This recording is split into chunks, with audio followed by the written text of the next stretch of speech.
When a marbled scorpion takes on a trap-jaw ant, size will matter. But will bigger be better?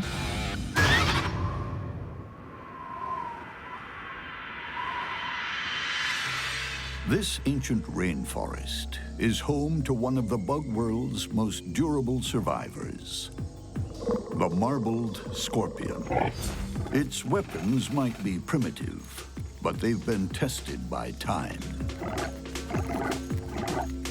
Scorpions have chased down their prey for more than 300 million years. They're really evolutionary survivors in that they are effective predators that know how to get the job done. The scorpion's tools of the trade are an ostentatious display of murderous intent. Anything but concealed weapons.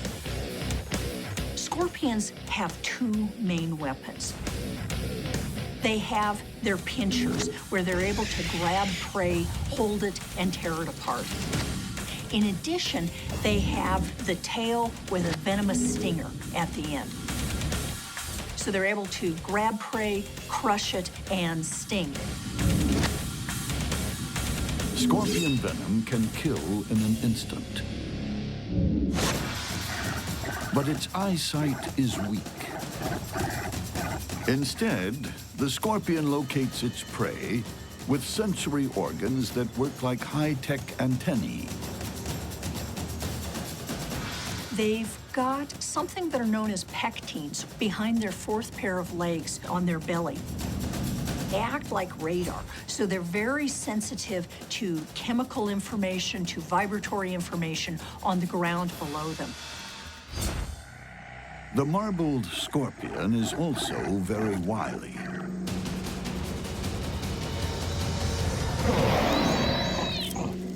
This cockroach had no idea it was about to become lunch.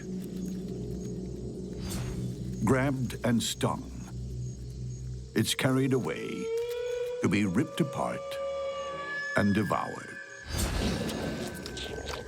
Like spiders, scorpions prefer their food runny.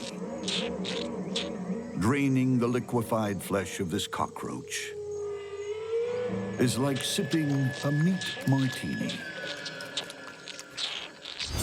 When a marbled scorpion goes hunting in the rainforest, most small creatures give it a wide berth.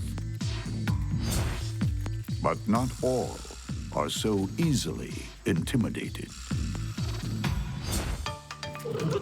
Much smaller in stature and just as determined is the trap-jaw ant. And like the scorpion, it comes armed with two fearsome weapons. One at the front, one at the back.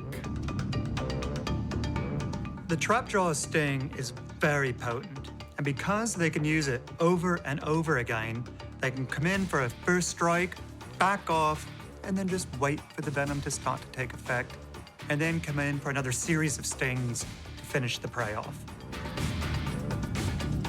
But the front end is also loaded with a hard-hitting weapon. The trap-jaw mandibles open a full 180 degrees, much like a crossbow, and then it's set, all that force waiting. The minute something touches one of the delicate sensory hairs on the inside, snap shut with incredible force. The peak force is equal to 300 times the ant's body weight, and the speed is astonishing.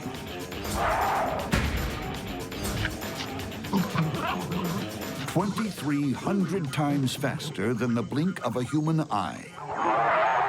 The force is so strong, it can actually pop the prey open, sort of like a melon being crushed to expose the soft inside. What a way to go. But those jaws don't come alone. They arrive en masse. Trap jaws are very effective at defending themselves on one-on-one fights. However, because they're a social creature that lives together in large colonies, they can work together to defend the individual or the entire nest. Trapjaw ants aren't afraid of a battle. Neither is the marbled scorpion. And it won't be long before their combat skills are put to the test. As darkness creeps over the rainforest, the marbled scorpion goes looking for food. Also out scouting for a meal, a trapjaw ant. Both the trapjaw ant and the marbled scorpion have a sting at the rear and some serious scissors up front. When the trapjaw mandibles snap shut, that popping noise we hear is actually a shock wave that's so strong it's like an air gun going off, and it can actually stun the prey. But getting close enough to a scorpion for that is dangerous. Its long arms knock aggressors down like bowling pins. And there are those pincers to confront. Long and strong, they're a deadly weapon, especially when the scorpion's foes are small. Although the marbled scorpions don't have particularly large palps, they are really suited for grabbing ants. They're able to grab little things quite effectively and crush it. The ant forages, unaware of the scorpion camouflaged on a rock. Eventually, it sees it. And the ant has only one response: attack. The scorpion leads with its left, but can't score a hit. The ant counters with sharp jabs from its jaws, like a stun gun. Each blow sends shock waves through the scorpion's body. It's hurting badly. While the scorpion has weapons on both ends, so does the trapjaw. But what it really wants to avoid is that scorpion stinger. So its best strategy is going to be get in a quick first sting, back off, wait, and then once the venom kicks in, come back for a series of killer blows.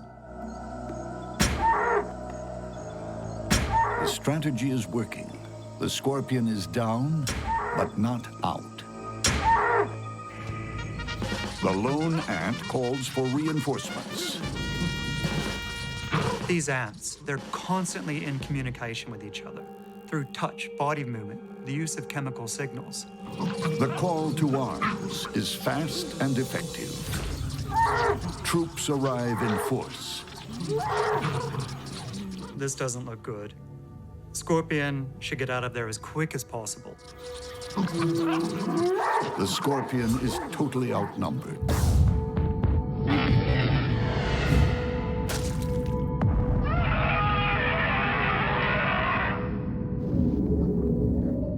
Stingers plunge into its body, all over its limbs. Multiple stings send deadly venom coursing throughout the hapless scorpion's body cavity.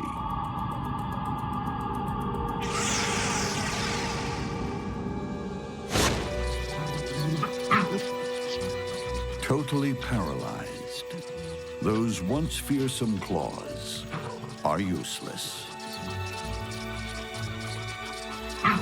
The marbled scorpion is destined for a marble mausoleum. A scorpion known for its venom is being taken down by an ant that isn't known for its sting, but is absolutely known for its jaws.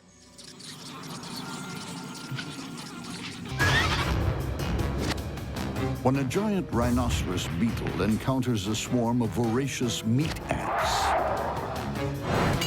it's a conflict that will end in blood.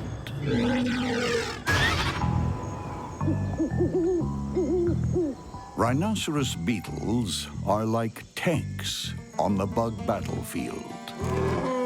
They're among the biggest of all the beetles, titans of the bug world.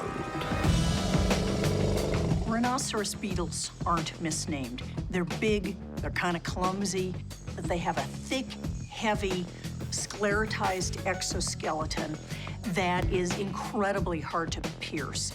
It covers most of their body, and the rhinoceros beetles are awesomely strong.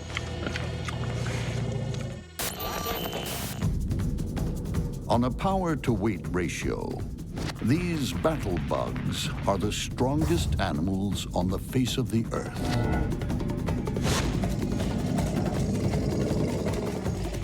It's estimated that a rhinoceros beetle is able to push or carry as much as 850 times its body weight. We're talking that a human could lift as much as 65 tons. This is a crazy heavy amount that this rhinoceros beetle is able to carry. For all its brute force, this monster mostly eats rotting fruit, which provides all the fuel it needs to wrestle a rival. The males and the males alone have these big horn-like structures that act like levers.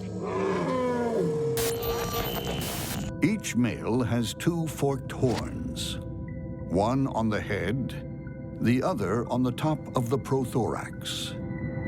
As a weapon, they work like a pair of sharp tongs to catch and dispatch an opponent. When two males come to blows, the reason is always the same. They both want the turf and the ladies. If he's got a pile of rotting fruit near a log, he'll try to defend this spot and hope that females come in. The male uses his horns as a lever and is able to flip other males off the log.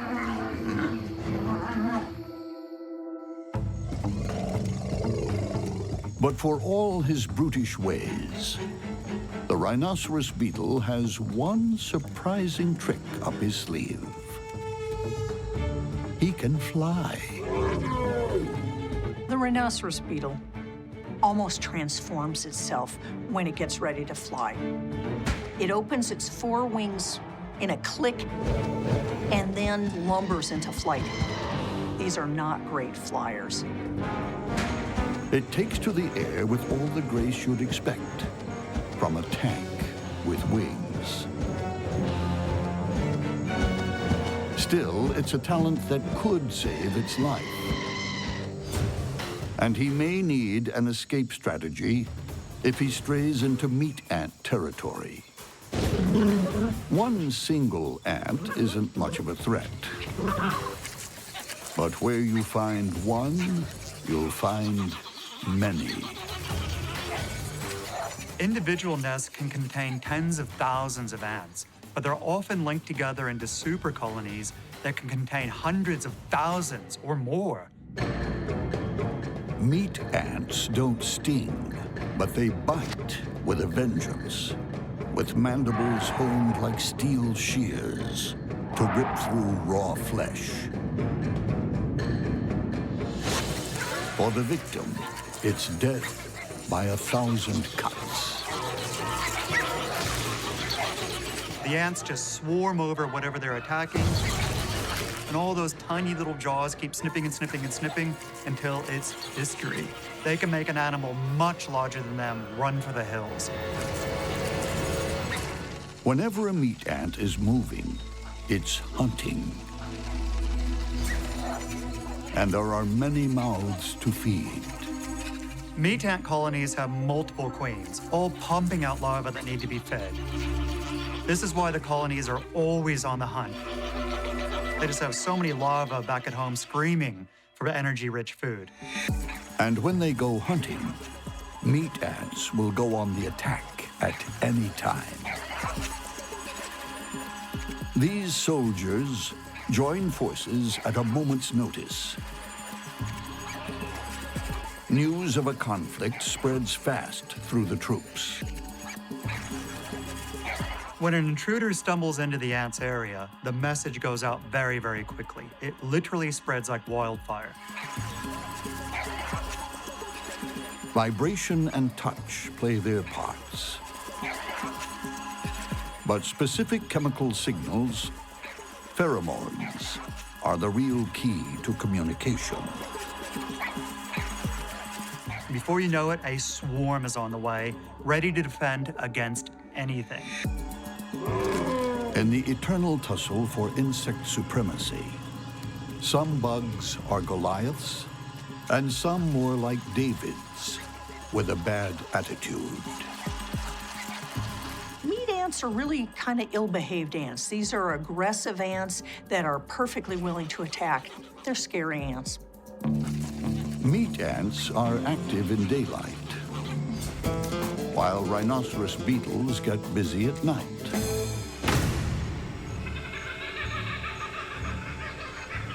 But there's sometimes a crossover hour. It's early morning, and a tank-like vegetarian blunders into meat ant territory.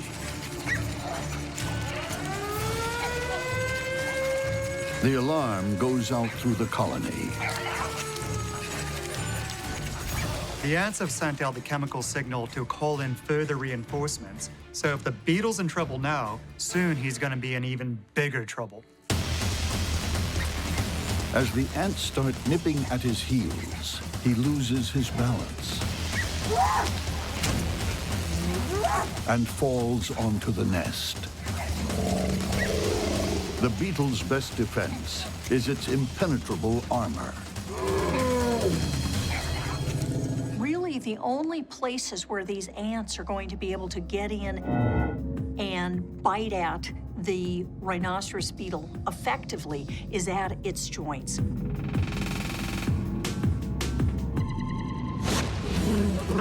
And that's where the ants attack in force. The beetle tries to escape.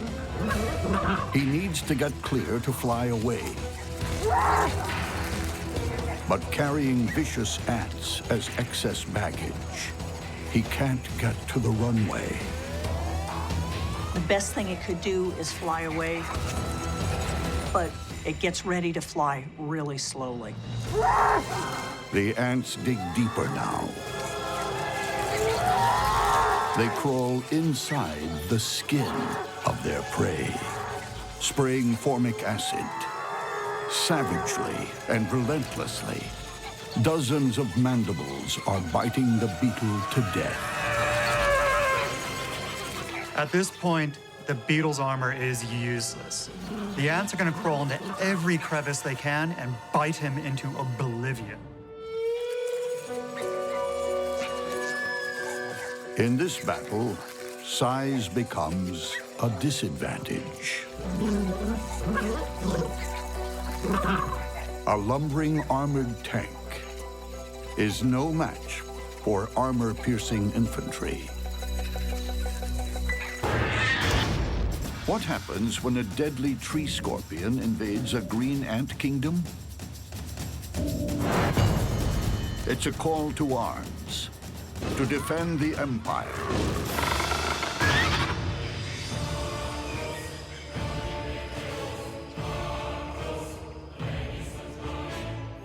This plant is about to become green ant territory.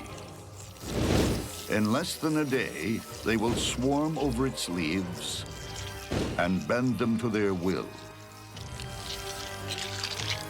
It's empire building by an incredible society that thinks as one.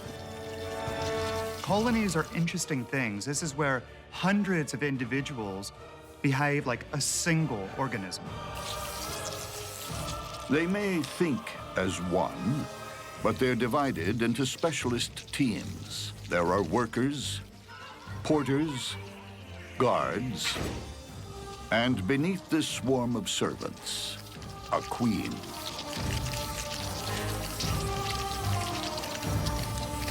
In an ant colony, the queen is by far the most valuable thing.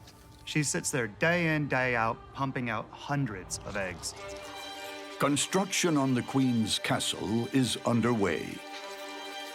It's an ambitious undertaking, but every green ant is a born engineer with equipment to match. Up front, its mandibles are like a hydraulic press, lined with razor teeth. On a human scale, they could lift a 7-ton truck. In the ants' world, they can slice off a limb or hold up a roof.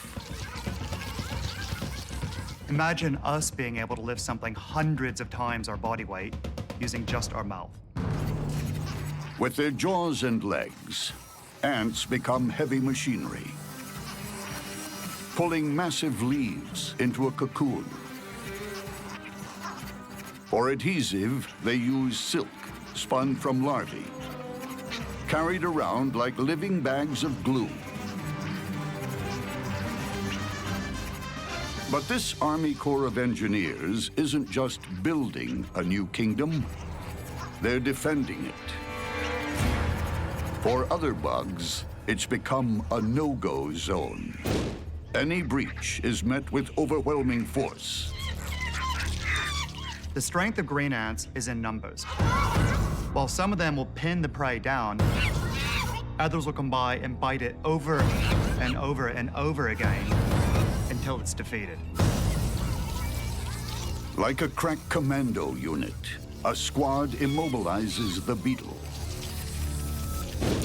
while others start slicing it up. Green ants can capture and butcher a beast in just minutes. But some creatures can be too hot to handle. Like this killer, descended from the first bugs to crawl on land 300 million years ago. The tree scorpion. It's a wily opponent, built for a quick kill. It has size and sting on its side. It captures prey by stinging it with this venom, grabbing it with the pinchers, and then tearing it apart and eating it. The tree scorpion stalks the lower rainforest canopy. There's nowhere it's scared to go. It fears no one. Scorpions are hunters. Scorpions will basically take whatever they're able to successfully capture. Insects, other scorpions, they'll attack a wide range of different animals. Insects, spiders, but also one of the things that's most notable about scorpions is that scorpions are major predators on other scorpions. In fact, scorpions may be the most important predator on other scorpions.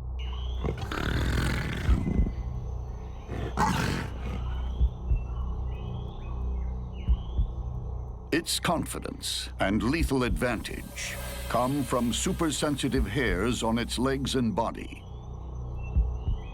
The slightest movement registers, even the flap of a fly's wing. And leading it straight to the kill zone are sensors beneath its body called pectines. These pectines, think of them as combs, are extremely sensitive to substrate vibration. So as they're walking along, these combs are responding to vibrations from the ground. As they walk, these touch the ground. In addition, the pectines are probably at least somewhat sensitive to chemical and odor cues and are picking up information from the environment. They don't have particularly good vision. They almost certainly are responding to light and dark, but they're clearly not locating prey visually. This cricket came too close. It landed on a branch. The vibrations and the cricket's telltale chemical compounds alerted the scorpion. And in no time, the cricket became the main menu item on its predator's outdoor dinner table.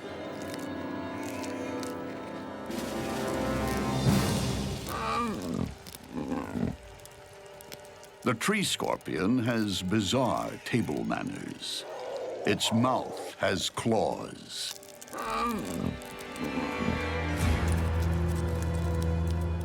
This creature knows how to look after itself in the rainforest. But how will it fare in a border dispute?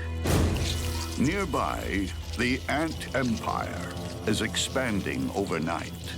The tree scorpion's territory is under threat. And any dispute will quickly turn into all-out war.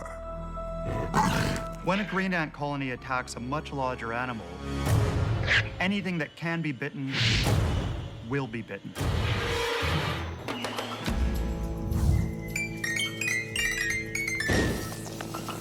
When green ants invade your territory, they don't negotiate.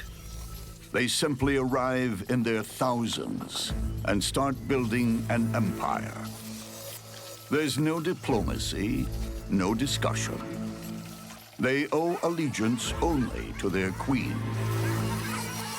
Green ants are extremely territorial. They will protect their queen at all costs. The tree scorpion shows no such respect for the queen, nor her faithful subjects. It's been spotted by a lone scout.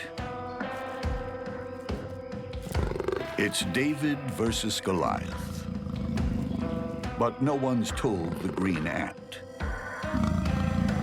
No matter how futile the attack, it's programmed to lock on to its foe.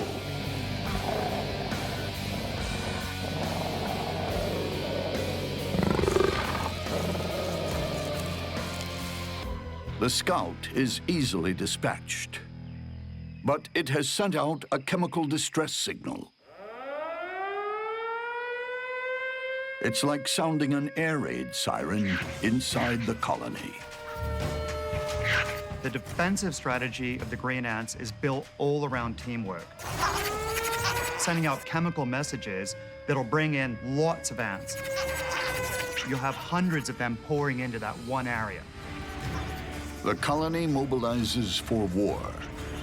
Soldiers head out to meet the invader.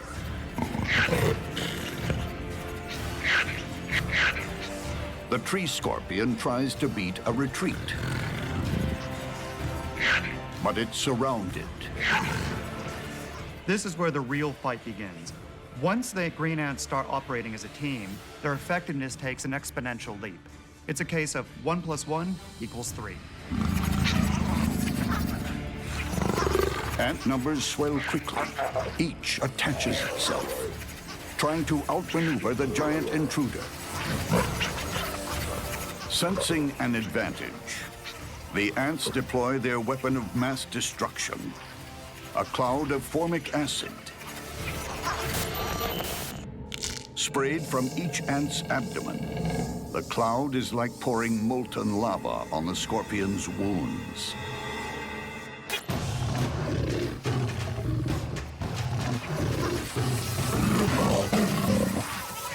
It lashes out, and its victims are piling up. Medic ants deal with the wounded.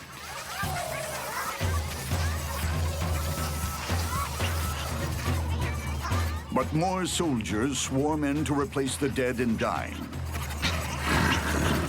The onslaught overcomes the scorpion's last defenses. The ants are able to hold on to different parts of the scorpion, so it isn't able to sting. There's a limit to how many it's able to grab with its pinchers. The scorpion is pinned, helpless. The ants then set about dismembering their victim, chewing through its joints. They start carrying away the ultimate trophy of war, the scorpion's stinger. There's nothing their victim can do. Once it loses its sting, its fight is over.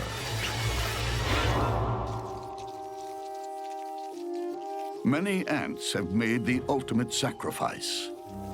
That's how the colony works. One individual dies, an empire is defended. Long live the Queen. When an army of green ants marches against a swarm of paper wasps, it's a battle worthy of the big screen.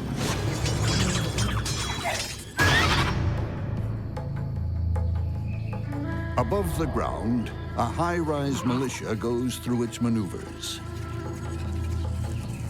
Its headquarters is a leafy bunker, home not to generals, but to green ant larvae, who could one day become soldiers in an ever-expanding army. Green ant colonies are generally spread around a dozen trees that might contain up to 150 nests, with 100,000 to 500,000 ants total, all of which will risk life and limb to protect the colony. Every one of these workers comes equipped with weapons of war, serrated mandibles that cut and crush. As in all ant societies, male drones stay at home, leaving this army of sterile females to forage for food. But at the first sign of war, chemicals called pheromones are sent out. Foragers become green grunts, and more move into the kill zone. Even a huge and highly venomous scorpion is no match for a company of angry green ants. For green ants, defense is all about strength in numbers. They will just keep sending more and more troops out until whatever they're battling with is either gone or they kill it and carry it away for dinner. Green ants also deploy chemical weaponry. Formic acid that burns organic tissue sprays from their abdomens. If that weren't bad enough, they swarm over a victim, literally biting it to death. A grasshopper many times bigger than one ant is no match for a seething mass of foot soldiers. When the workers are called to arms, you're no longer dealing with a bunch of cute and fascinating little green ants. Rather, they become like this unstoppable organic plasma that can deter any predator, whether it's coming from the ground or the air.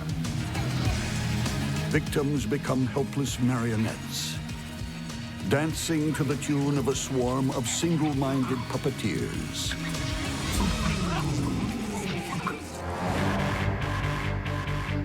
Below this treetop bunker, with its elite soldiers, another force has moved in. A colony of paper wasps.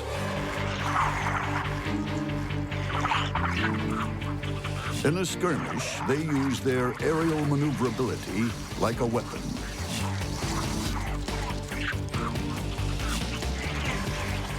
Paper wasps don't fly fast, but they hover with intent, like attack helicopters, waiting to strike and feed. Paper wasps are really important because they kill so many pest species of caterpillars. The adults are active for anywhere from 2 weeks to maybe 3 weeks. They spend all of their time going out and foraging to kill the caterpillars.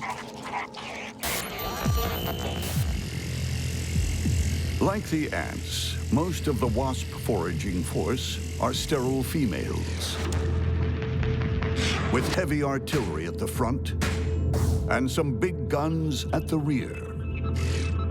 Unlike bees that can only sting once, these wasps can sting repeatedly. But paper wasps don't rely just on firepower. They have tactical coordination down to a fine art. Wasps are actually really smart. They're capable of complex learning. They've got excellent vision.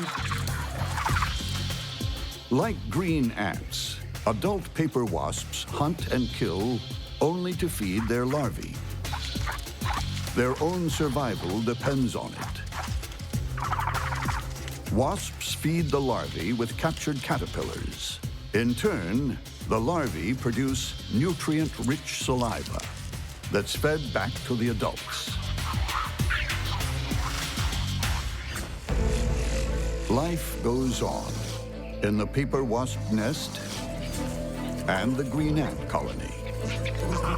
It's live and let live. But nature is fickle. One unfortunate windstorm can smash one bug civilization up against another without warning. This is two insect civilizations at war. And no matter who wins, both sides are going to suffer massive losses. In the rainforest, it's the calm before the storm. But as the weather worsens, a tree branch, home to a green ant colony, is flung against a paper wasp nest. War is declared. Wasps mobilize their airborne troops. Gangs of green ants swarm over individual wasps. Green ants have a major tactical advantage here because they can team up very efficiently against an individual wasp, but the wasps can't work together against an individual ant. The ants lay pheromone trails and shake their bodies to communicate and coordinate their attack. Without the ants' superior teamwork, the wasps are at a disadvantage. But one-on-one, a larger wasp overpowers a single ant. Some are thrown to the ground, others killed instantly. But in ant battle tactics, strength lies in numbers. Individual wasps are pinned down, sprayed with formic acid, and bitten ferociously. Alone, they have no answer to a combined attack. The wasps are so much larger than the ants, and they're not cooperating the same way. They're all actively defending the area, but the ants are able to gang up and pull on different legs, so an individual wasp may have multiple ants attacking it.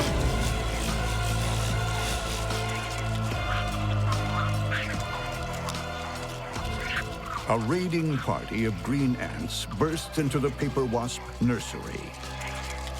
Here, wasp guards defend their larvae by biting and stinging. The wasp's sting is great against bigger animals, but it's pretty hard for a wasp to effectively sting one ant. And even though wasps are able to sting repeatedly, it's really hard for them to sting one ant, sting another ant, sting another ant.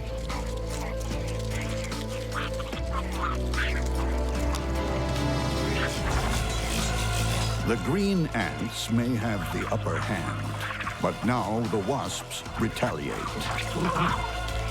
Mounting a concerted airborne attack, they breach the ants' headquarters and begin carrying off the ant brood. More and more wasps overwhelm the ants' nest. It's a mass attack. Under the onslaught, green ants scurry to save their young. It's carnage.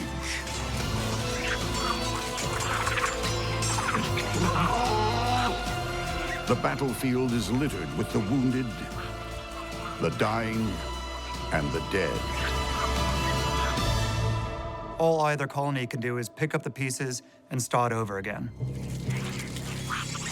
The wasp's superior airborne maneuverability and their preemptive strike on the ant's nest tips the balance. They overcome their assailants, but at enormous cost. Defeated, the green ants sound the retreat. Their bunker is torn apart. They scramble to salvage the surviving larvae. In a bug war of this magnitude, the refugees have no choice but to escape with their young, to start a new life in another part of the forest.